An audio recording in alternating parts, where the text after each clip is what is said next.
Cormac, and thank you very much to our witnesses for your attendance this morning.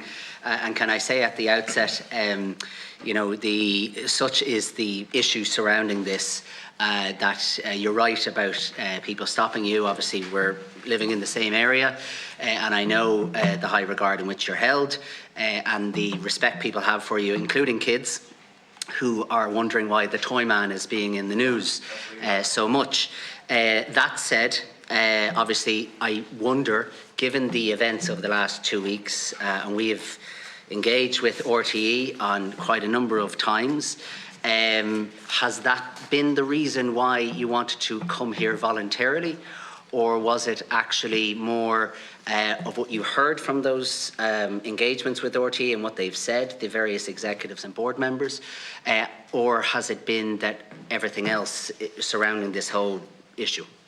What's the main driver of you wanting to be here? I think that my name has been desperately sullied. I think my reputation has been sullied. I'm deeply upset. I'm hurt. It's hard to leave the house if you really want me to be honest about it. So for what? I spent 3 weeks watching people telling stories. I'm sorry, I'm leaving a gap. Forgive me, it's a comma, not a full stop. But I know, like, I'm not looking for sympathy now or violin. I'm simply saying to you, you asked me the question, and you bring up, like, the kids. My relationship with the children of Ireland is so important to me. I know that sounds grandiose, but actually it is. I want them to be happy and hopeful and proud to be Irish and read lots of books and just be wonderful young people. You know, that doesn't change, you know. But what's happened in the last 3 weeks, it's like frenzy. Can I specifically ask you then, in terms of what you've heard, and maybe to Mr. Kelly as well on this, all of the evidence, and I presume you watched all of the evidence that's been given to both Oireachtas committees over the last couple of weeks. You know, even in Mr. Tubridy's statement, I think you refer to it as a fog of confusion. To me, it's a cloud of confusion at this point, because there's what you're saying now directly contradicts what this committee and others have been told over the last couple of weeks by certain individuals. And that's extremely worrying, both from a parliamentary perspective, but also from a fact and truthful perspective. Bearing in mind, referring to your own statement, Mr. Kelly, an institution of the Irish state and those representing it. Can I just turn to, a few elements? One is in terms of the question around your decision, Mr. Tubridy, and you said that you had been thinking about it long and hard, and obviously I can appreciate why it would be such a big decision. Yeah.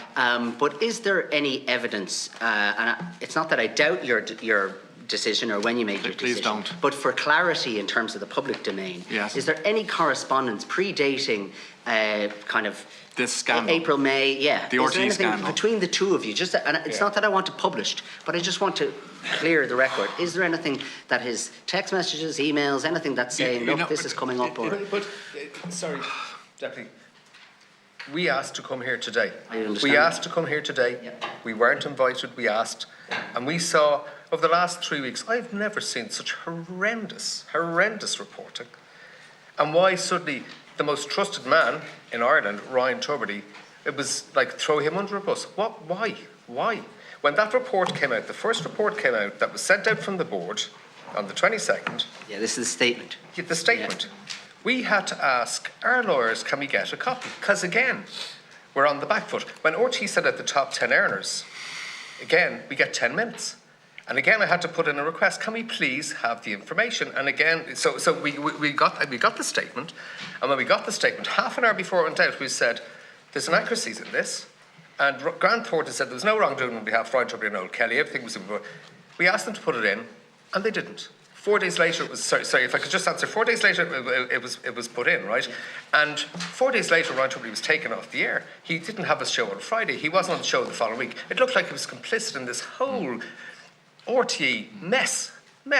So I'm sorry. We have... This has been the worst of times. The worst of times. No, I appreciate that, and I know that's why you're here. But that's exactly. I'd like to add, people have families. Yeah. Just think. People need to think about. I mean, you're a public representative. You know what it means when you're in the middle of something. I get that. No, I'm not. This is my first rodeo being in the public eye, but I've never seen anything like it.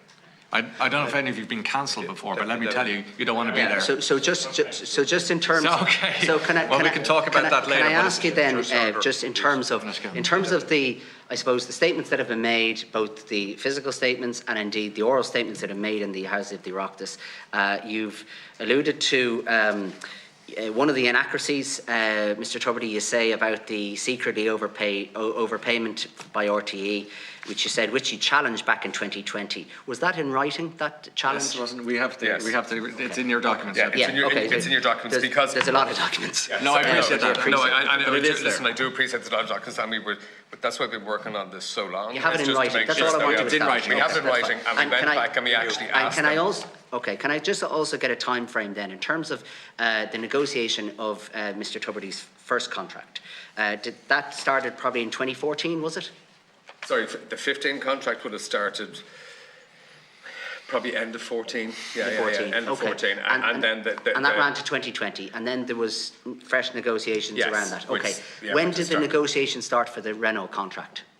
Which would run parallel with the 2020 contract, so it would have started probably late 19. So you can see where the confusion then, or the cloud of confusion, or what a fog of confusion arises when people say, well, the two of them are running parallel to each other, and one has a 20% pay cut and the other one has a Sure. Okay. So can I just answer, please? Please, because I'm under time pressure. I know, but you asked me a question.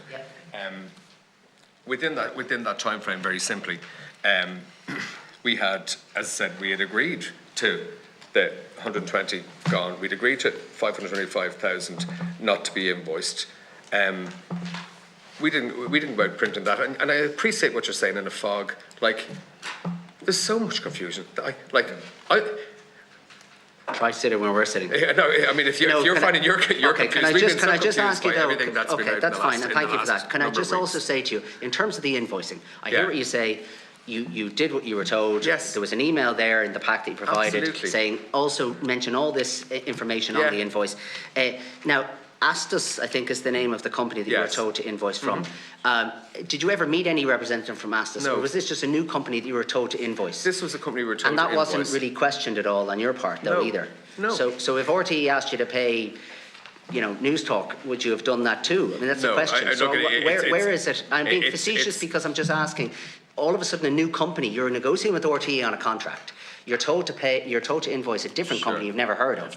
Yeah. Where did that come about, and how come there was no question about that? That came from RTE. I know, I get that, but why wasn't there a question about who am I invoicing? I'm negotiating with RTE, and now I'm invoicing Joe Bloggs. Well, I've worked personally with RTE for 23 years.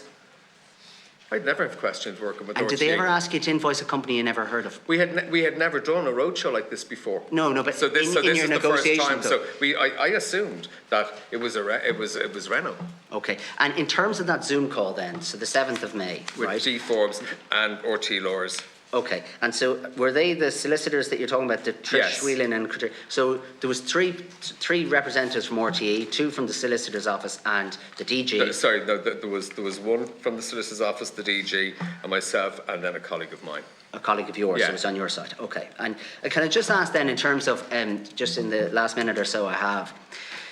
In terms of the toy show, the musical, because we've heard a lot about this, and we've heard there was a 2.2 million loss. Now, I know it's not Mr. Kelly, I know you're not directly involved, but you're an agent, obviously, on behalf of Mr. Tubridy. But Mr. Tubridy obviously works with RTE. Can I please answer that one? Well, we haven't got the question. Well, can I ask this, though? Yes. Were there staff members from the late show seconded to the musical, be it production staff, other personnel from RTE directly working on Toy Show the musical? The Toy Show the musical was something I had nothing to do with. So I know, but are you aware of anybody? I think it's only fair to say that you should put those questions to people in RTE about that, because in fairness, like that was not my. You're not aware of any staff that were seconded to from RTE to the Toy Show the musical? No, there might have been people working in parallel, but seconded is probably too strong a word. Okay. And then just in the last couple of seconds, can I just ask, probably Mr. Tubridy, given that you're the face, as was said earlier, of this issue. Yeah, that's been unfortunate. Yeah. So in terms of everything you've heard, from your former colleagues in RTE, directors and executives. What has been the biggest inaccuracy that you've heard that you say, I know you've highlighted 7, but is there any one in particular that you want to highlight in on this afternoon? I think 7 is quite enough. Okay, thank you. Deputy